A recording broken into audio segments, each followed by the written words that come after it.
Hi everyone, I know I haven't made a video for a while.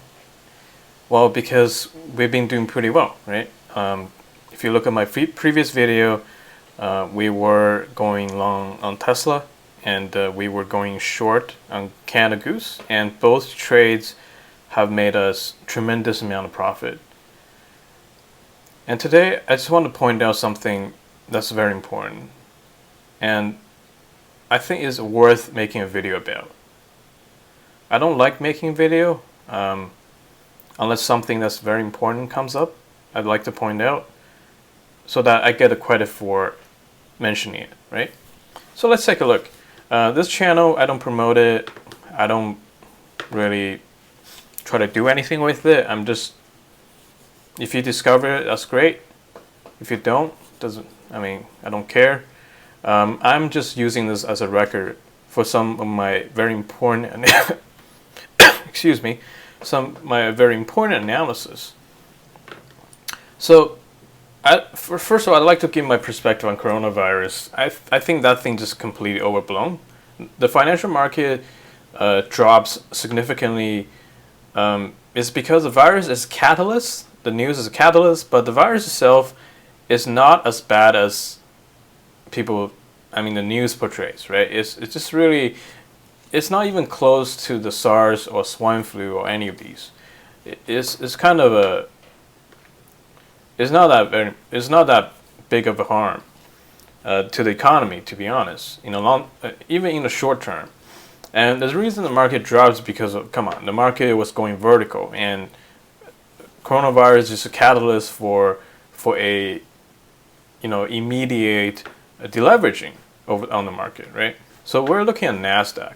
The reason I want to really look at Nasdaq is because most of the top growth companies and most of the market in the last couple years, since the financial crisis, Nasdaq has been the profit center for most hedge funds, right?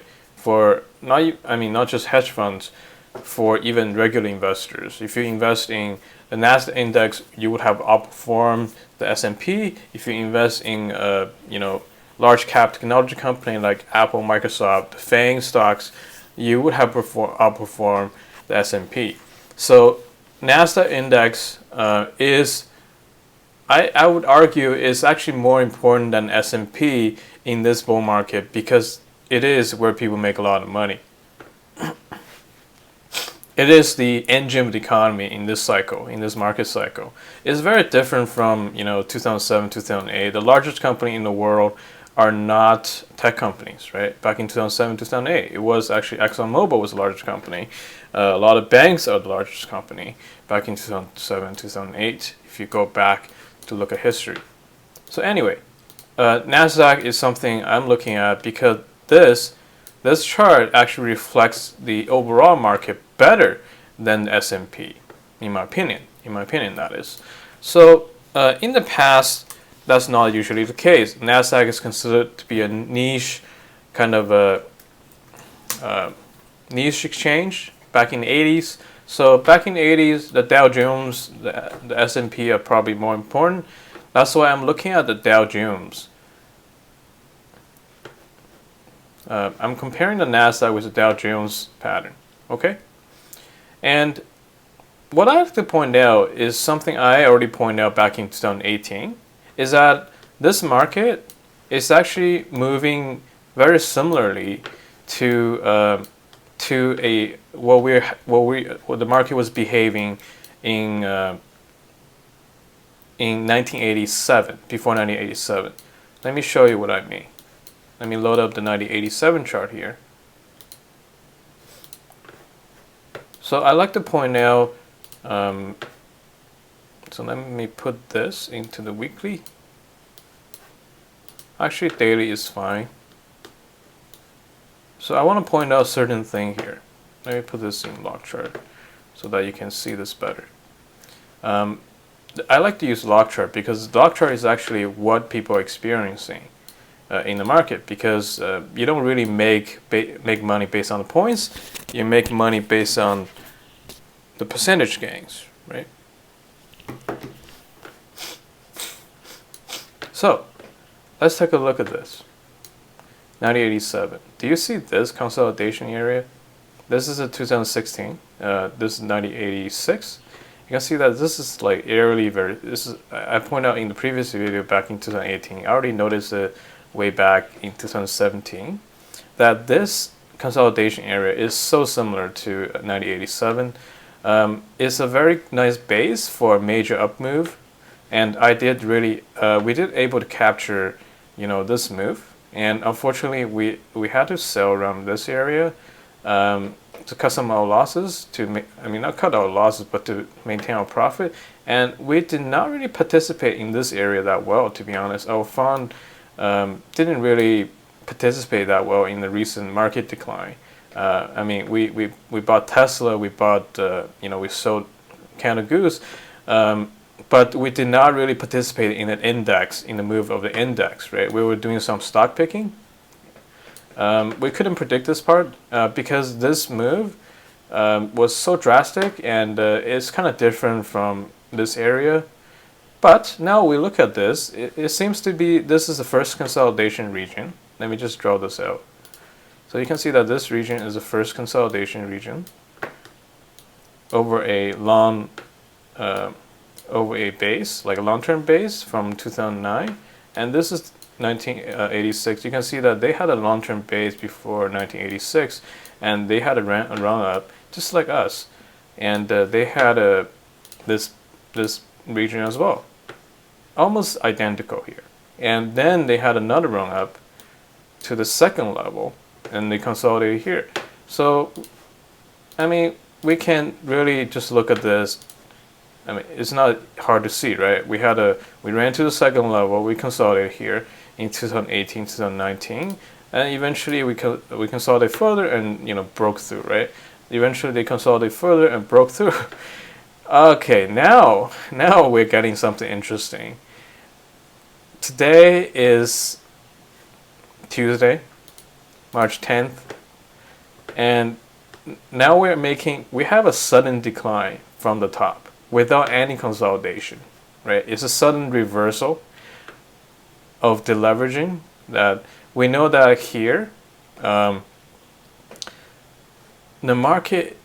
stock market doesn't just drop like 10-20% for no reason.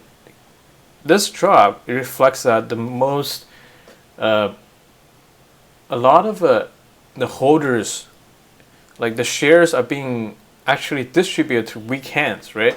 Because these kind of drop, or the participants are extremely leveraged, right? A 7% circuit breaker drop on the index is not normal. Like right now, the index is trading like individual stock. I've only experienced this another time in my life was back in 2008, where the index was moving 8%, 7% every day. That's considered normal. But in the past, if you look at this bull market, normally even during this drop, this kind of correction, the index does not really move more than 5%. So moving at 7%, 5% almost every single day is not normal. Okay, we're not in a normal situation. We're in a very highly volatile situation where the shares are being exchanged back and forth, being traded back and forth, and the participants in the markets are all short term. They're just trading. They're not buying and hold for the long term. We can safely assume that's the case. And if you look at this, I want to point out something that's very interesting here.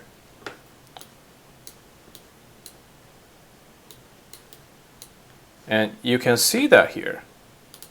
This is something I want to point out that really worries me. I think if you're making a multi-year pattern like this,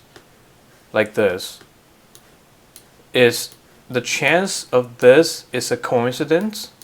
It's just a coincidence. It's like randomly the market is behaving like this, and it just coincides with the behavior of 1987. The chance of that is almost zero. Over like multi-year period. And the market right now is behaving like this. And even at this tip, Even as this tip, look at this. Where are we? Look at this, where we are. We are actually, this is the top, this is the top, and we came down. We came down, right? We just came down. We're making a sharp decline. 1987 made a sharp decline. What was the percentage drop?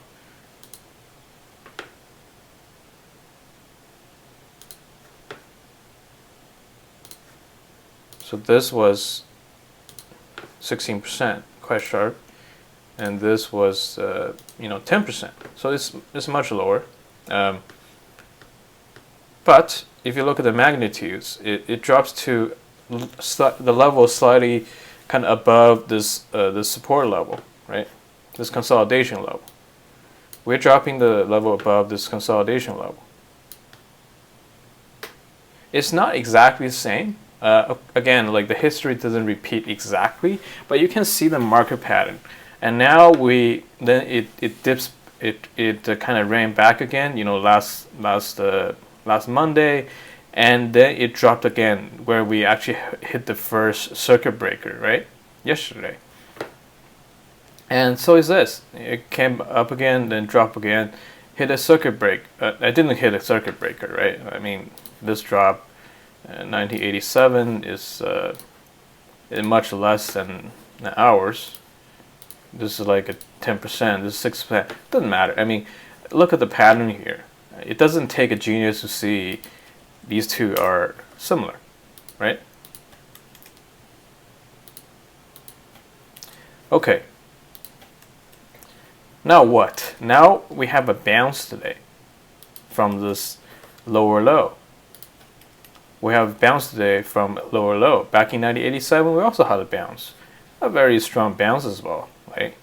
So are we going to bounce all the way back here? Maybe we're going to bounce all the way back here to fill this gap, right? Or fill this gap. We don't know. Then it's going to tumble over.